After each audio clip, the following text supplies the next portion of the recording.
அவள் படப்பிடிப்பின் நடுவில் 2 பக்கவாதங்களில் இருந்து மீண்டார்.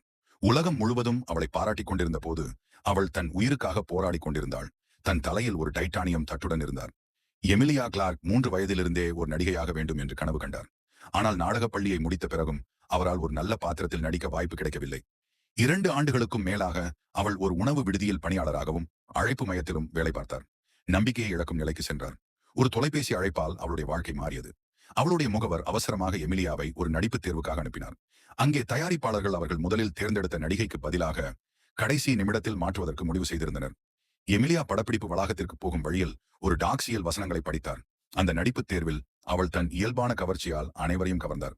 ஆனால் அவள் உச்சக்கட்ட புகழில் இருந்தபோது துயரம் ஏற்பட்டது. கேம் ஆஃப் த்ரோன்ஸ் படப்பிடிப்பின் போது எமிலியாவுக்கு முதல் பக்கவாதம் ஏற்பட்டது. அவள் மீண்டும் பேசுவாளா என்று தெரியாமல் 2 பெரிய அறுவை சிகிச்சைகள் செய்தார்.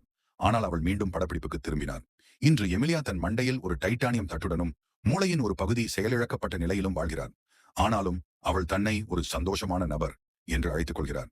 கேம் ஆஃப் த்ரோன்ஸ் இல் அவருடைய சின்னமான பாத்திரத்திற்கு பிறகு எமிலியா கிளார்க் சிவப்பு கம்பள நிகழ்வுகளின் உண்மையான ராணியாக ஆனார். இன்று அவள் தன் நடிப்பு வாழ்க்கையை தொடர்கிறார். மேலும் தன்னைப் போலவே மூளை காயங்களில் இருந்து மீண்டு வருபவர்களுக்கு உதவ ஒரு தொண்டு நிறுவனத்தையும் நிறுவியுள்ளார்.